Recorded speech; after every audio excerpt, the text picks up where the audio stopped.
Hai, Assalamualaikum warahmatullahi wabarakatuh. Saya ingin mengasih sedikit pandangan tentang sesuguh sesajen kejawen ya, pada zaman nenek moyang kita yang dulu dikerjakan oleh mereka. Nah, bila mana masih ada turunan-turunannya ke zaman sekarang masih melakukan sesajen-sesajen itu dalam acara ritual-ritual, seperti ada yang melaksanakan acara nyawang bulan di dalam bahasa adat Sunda, ataupun acara ritual-ritual lainnya, itu kan masih menggunakan sesajen-sesajen suguhan-suguhan ya. Nah, saya cuma mau ngasih sedikit pandangan saja. Jadi hati-hati, sesajen-sesajen itu kita gunakan sekarang ini mungkin masih mengikuti tata cara nenek moyang kita seperti zaman dahulu, dan turunan-turunannya sekarang ini masih menggunakan, tetapi tidak tahu faedahnya, bagaimana caranya untuk menyempurnakan dalam pelaksanaan itu. Sebetulnya nenek moyang kita pada zaman dulu itu menggunakan sesajen itu, mereka mungkin mengerti ya isinya, faedahnya, maksud dan tujuannya bukan untuk dipersembahkan kepada setan ataupun jin. Mereka punya tata cara sendiri itu, cuman belum sempurna seperti zaman kita sekarang. Kalau sekarang kan kita kalau mau melaksanakan ritual-ritual untuk pengobatan misalnya, itu kan kita memohon kepada Allah untuk diangkat segala penyakit si sakit ini, atau kita pengen mendapat kesejahteraan di dalam kelancaran usaha, pengasihan. Itu sebetulnya sesajen itu tidak kita persembahkan kepada selain Allah yang bisa, dan hanya Allah yang bisa memberikan keberkahan itu, rasa kasih sayangnya itu kepada setiap makhluknya, ataupun kesembuhan kepada si sakit itu. Hanya Allah yang bisa memberikan semua permohonan dan hajat manusia, bukan jin ataupun setan.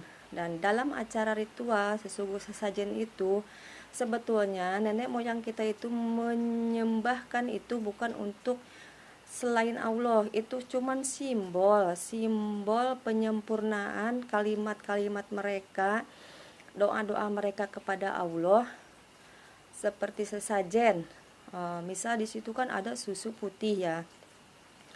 Susu putih di situ mereka sediakan bukan juga dipersembahkan kepada selain Allah, itu cuman untuk melengkapi doa-doa mereka bahwa hidup mereka itu pengen mendapatkan kesempurnaan lahir batin, hidup di dunia, keberkahan, keselamatan, sempurnanya hidup mereka seperti susulah penyempurna di dalam makanan 4 sehat 5 sempurna. Jadi susu itu mereka simbolkan sebagai permohonan, memohon kesempurnaan di dalam hidupnya di dunia sampai ke akhirat. Itu kan bahasa mereka dengan bahasa kejawen dulu. Kalau zaman sekarang kita memohon kepada Allah tuh lengkap dengan doa-doa yang sudah diterangkan, yang sudah disusun oleh para kiai-kiai kita, para ulama, para habaib, yang sudah mereka itu sudah sempurna untuk menyusun doa-doa, ataupun di dalam jikirannya, di dalam tawasulnya kan, mereka itu sudah sempurna memberikan dan membantu kita-kita ini agar bisa melaksanakan tata cara di dalam beribadah kepada Allah, memohon kepada Allah di dalam segala kesulitan itu. Kita bagaimana sih caranya untuk menyempurnakan bahasa kita kepada Allah. Nah, nenek moyang kita zaman dahulu belum ada yang bisa menyempurnakan dengan susunan-susunan seperti zaman sekarang. Jadi mereka masih menggunakan bahasa yang mereka mengerti, dan untuk melengkapi doa-doa mereka itu mereka menyediakan sesajen itu. Simbolnya seperti panggang ayam. Panggang ayam kan kalau dipanggang mereka itu dibelah dadanya sehingga terbelah dua lah dadanya, seperti bagaikan terlihat lapanglah dadanya. Mereka itu ikhlas, ayam dipanggang ikhlas, disembeli oleh manusia ikhlas, dibakar ikhlas. Nah, kita pun pengen seperti simbol itu, hidup ini pengen mendapatkan kelapangan di dalam dada kita, keikhlasan di dalam hati kita. Kalau boleh beleklah dadaku, itu kan peribahasa ya. Itu seperti itu simbolnya.